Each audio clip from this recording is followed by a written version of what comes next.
Madame, Monsieur, bonjour. Bienvenue dans le journal d'aujourd'hui. Tout de suite, les titres. L'événement phare de l'actualité nationale de l'année.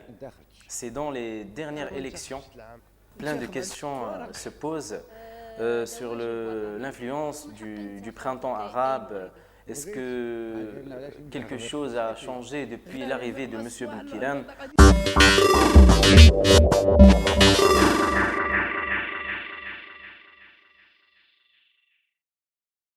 Donc, est-ce que le printemps arabe a influencé sur le gouvernement? Est-ce que l'arrivée de M. Boukhilan a-t-elle changé quelque chose au Maroc?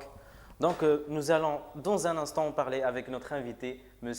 Athman Ben Mansour. L'actualité nationale à présent, destination Casablanca pour un micro-trottoir des non-électeurs et électeurs marocains. واش انتخبتي ولا لا؟ انتخبت وي طبعا انتخبت. انتخبتش. انا ما انتخبتش العام. لا خويا ما انتخبتش. وعلاش ما انتخبتي؟ خويا ننتخب على الفارغ. هذا واجب وطني ومن حقي ننتخب كأي مغربي. بغيت غالي الفرق مع الصباح نروح البطاقه ديالي الشفاره كيديروا لنا والو كل عام انتخبت وكشفاره اخو. ننتخب ما عندي علاش ننتخب وانا زايدون عمري كبير اش غننتخب اش بغا يعطيوني انا ولا غادي نعطيه والو صافي هادشي اللي كاين. باقي ما بانش هذاك اللي يستحق ننتخبوا عليه وراك عارف الشباب بزاف ما صوتوش. يعني هذا ممارسة حق سيتو. ما عنديش لاكارت ديال الترشيح باش ننتخب. هادشي علاش ولادهم في العز وعائلتهم وحنا والو هادشي العام اللي جاي باقيين هنا امهم. اش نقول لك زعما واجب وطني ماشي من واجب زعما مفروض علينا ولكن واجب وطني حسب الضمير للانسان. On était avec les prestations des citoyens concernant les élections. On retourne tout de suite au plateau. Monsieur Ben Mansour, bonjour. Bonjour. Donc, Monsieur Ben Mansour, pensez-vous que le printemps arabe a contribué à l'arrivée des islamistes au gouvernement? Je ne pense pas que ce soit le printemps arabe qui a contribué à l'arrivée des islamistes au gouvernement parce que les islamistes ont toujours été votés massivement par les populations. La seule différence, c'est qu'avant, les régimes en place qui étaient autocratiques et totalitaires au niveau de ces régions-là veillaient toujours à ce que le scrutin soit favorable en leur parti, tout en cachant les véritables résultats. Par exemple, en Tunisie, le parti de Ennahda était totalement inexistant durant l'ère de Ben Ali. En Égypte, un peu moins. Les frères musulmans étaient un petit peu plus résistants au régime que dans les autres pays arabes. Et pour le Maroc, tout le monde connaît la vérité. Les PJD sont toujours arrivés en tête des élections, mais le scrutin n'a jamais été aussi transparent que cette année-là. Donc, à partir du moment que le scrutin a été transparent pour la première fois, les résultats ont été clairs et légitimes et c'est le PJD qui a remporté les élections avec une majorité écrasante. D'accord. Est-ce que le gouvernement peut répondre aux exigences du peuple? Il faut savoir déjà que si le PJD a été élu majoritaire au niveau des élections nationales, c'est parce qu'il répondait d'ores et déjà aux exigences des citoyens. Parce que c'était l'un des rares partis qui avait un front parlé.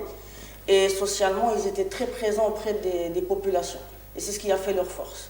Au niveau du social, ils ont contribué à beaucoup de changements, surtout dans les banlieues marocaines, des grandes villes, dans les petites localités, dans la banlieue de Rabat, à Salé, à Temara, à Haï Hassani aussi, à Casablanca. Ils étaient très présents durant les événements religieux comme la fête du mouton, où ils distribuaient des vivres aux populations qui avaient une situation un petit peu plus précaire, chose que la majorité des partis n'ont jamais fait. Parce qu'auparavant, les résultats étaient déjà assurés d'ores et déjà avant même l'élection des personnes en fonction bien sûr de l'institution du palais, de l'institution du Parlement et des grands cadres politiques qui est déjà en place. Mais aujourd'hui, la donne elle a changé, c'est le peuple qui vote, c'est le peuple qui choisit. Par exemple, dans le décompte des voix, il n'y a plus de saisie informatique. Il faut savoir qu'avant, quand on faisait des élections au moment des décomptes de voix, on faisait une saisie informatique et c'est au moment de cette saisie-là que des personnes externes intervenaient et changeaient les résultats comme ils le voulaient. Et cette saisie informatique a disparu avec cette nouvelle donne démocratique. Et c'est pour cela que les résultats ont été totalement transparents. Et je pense que le PJD a totalement mérité sa victoire. Maintenant, est-ce qu'il peut répondre aux exigences des citoyens? C'est la grande question qui se pose. Moi, personnellement, je pense que oui, ils peuvent y répondre. Ils l'ont déjà fait. On a vu leur investiture. Ils ont déjà réduit les dépenses personnelles des ministres de presque 85%. Il faut savoir qu'à la base, les élus du PJD donnent 50% du salaire de leurs élus locaux à des actions caritatives. Ils sont les seuls à le faire. Donc, je pense qu'on peut attendre beaucoup de choses de ces gens-là. D'accord. Peut-on espérer un changement au Maroc après l'arrivée des islamistes au gouvernement? Je pense que oui. Le gouvernement de Boukhélan a déjà répondu aux exigences des citoyens parce que socialement, ils étaient très présents.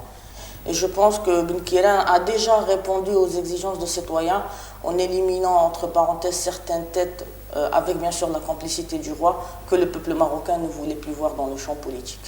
D'accord, Monsieur Ben Mansour. Je rappelle que vous êtes membre de l'Union socialiste des forces populaires et merci pour toutes ces explications. Je vous en prie. Avec un taux d'électeurs qui ne dépasse pas les 40%, l'élection agonise au Maroc. La participation des élections sont loin de faire partie du quotidien marocain. Le pourquoi du constat dans ce reportage. العداله والتنميه داكشي كيبقى سر. دولنا عليهم درنا عليهم ابحاث. حنا غنديروا غنفعلوا غنديروا ما شفنا حتى حاجه والو. حنا كنضيعوا في هاد البلاد. كتبان لي هو الحزب الاكثر مصداقيه في الاحزاب كاملين، واللي ديما كان في المعارضه ودابا ولا هو شاد الحكومه. وشدنا دوك الثلاثه اللي تنعانيو منهم هو الصحه والتعليم والعدل، لان هادو ناقصين بزاف في البلاد، سيرتو الصحه والتعليم. راك عارف شارب بنادم مشى مرض وما عندوش ولا شي، عارف الصحه بقى ضرب ما عندوش فلوس مسكين ضربوا الخلا. هذاك الشيء علاش صوتت عليهم. مو باغي نعطيو شي حاجه للبلاد. Parce que les cadres ديالها ce sont des cadres assez compétents. شفتهم كلهم de bons cadres, des intellectuels. و je pense انا عندي فيهم الثقه غادي يبدلوا شي شويش، غادي يحركوا شي شويش المغرب، غادي يتبدل. جي بون اسبوار. واخا ندير لاكار ما نصوتش عليهم، حيت اي واحد كيجي كيبدا يقول لك غنديروا هادي وغنديروا هادي وغنديروا هادي، في الاخر كيكذبوا عنه حتى حاجه ما كيديروا. كيجيو للدار كيقول لك غنصاوب لكم تيرانات، غنصاوب لكم فضاءات فين تلعبوا باش ما تنحارفوش، وما كيديروا حتى حاجه. هادشي علاش ما نصوتش. دابا كنقول بوتيتر il va y avoir un changement، بوتيتر غادي تحرك شي شويه، المغرب غادي يتبدل. واش ما كنتسنى ما عليكش علاش نتصوت، ما كاينش. كاع الناس اللي كنشوف انا كيبان لي ما فيهمش ثقه، كاع اللي كاين اللي كيقلب على شي منصب راه كيقلب على الفلوس، هادشي كيبان ليا. Et c'est la fin de cette émission. Merci de l'avoir suivi. Retour de la météo à 20h30 en compagnie de Monsieur Zakaria El Blidi. Excellente suite de programme. À bientôt.